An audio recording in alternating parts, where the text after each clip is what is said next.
आज मर्यादा पर बड़ी जबरदस्त बहस छिड़ी हुई है। भाजपाई और नरेंद्र मोदी के चरण चुंबक मीडिया वाले विपक्ष को सीसीटीवी की किसी फुटेज के आधार पर मर्यादा पर ज्ञान दे रहे हैं। कहां से आता है इतना पाखंड और कहां से समझ में आता है इतना दोषारोपण? मुझे एक बात बताइए, मर्यादा का सारा ठीकरा सिर्फ विपक्ष को ही उठाना है और सिर्फ विपक्ष पर ही मर्यादा का ठीकरा फोड़ना है, सत्ता पक्ष की कोई भूमिका नहीं है। मर्यादा का पाठ कहां था जब 146 सांसदों को एक ही सत्र में एक साथ निलंबित कर दिया जाता है? मर्यादा का पाठ कहां था जब विपक्षी सांसदों का माइक बंद कर दिया जाता है, नेता प्रतिपक्ष बोलता है, स्पीकर को दिखाया जाता है, तब मर्यादा का पाठ कहां था? मर्यादा का पाठ कहां था जब हमारी होनहार बेटियों को सड़कों पर रौंदा जा रहा था और पीएम मोदी बृजभूषण सिंह के साथ खड़े हुए थे, तब कहां था मर्यादा का पाठ? तो मर्यादा का ठीकरा विपक्ष पर फोड़ना बंद कर दीजिए। मर्यादा तो तब पूछी जानी चाहिए थी जब 2 घंटे 14 मिनट की स्पीच में सदन मणिपुर को न्याय दो के नारों से गूंजता रहा, लेकिन संसद टीवी ने एक बार भी नारों के पीछे के जो चेहरे थे उनको नहीं दिखाया, एक बार भी विपक्ष को नहीं दिखाया। तब सवाल नहीं पूछा गया आप लोगों से। जनादेश का पालन करना मर्यादा है और जनादेश यह है कि अहंकारी सत्ताधीशों को नकेल कसकर रखी जाए, उनको जवाबदेह बनाया जाए।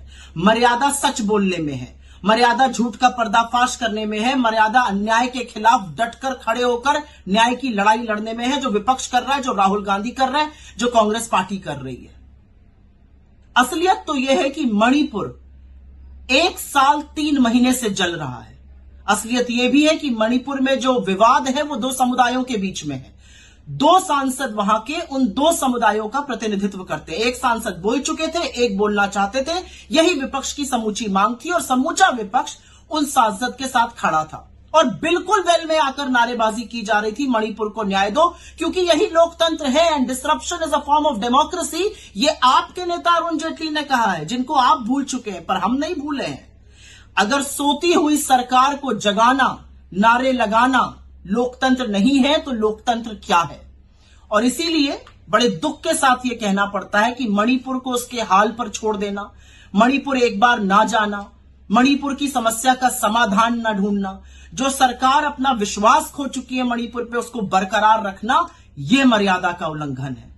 और अगर लोकतंत्र को बचाने के लिए, विपक्ष की भूमिका निभाने के लिए हमें बार बार नारे लगाने पड़े, बार बार वेल में आना पड़ा, बार बार मणिपुर को न्याय दो कहना पड़ा, तो हम कहेंगे, क्योंकि यही लोकतंत्र है और यही मर्यादा है। 10 साल से तानाशाही करते करते आप ये भूल गए कि अब सदन की तस्वीर और सदन की तासीर बदल चुकी है। मर्यादा का पाठ पढ़ाने से पहले अपने गिरेबान में 10 बार झांक कर देखिए, हर बार मर्यादा का उल्लंघन करते हुए आप पाए जाएंगे।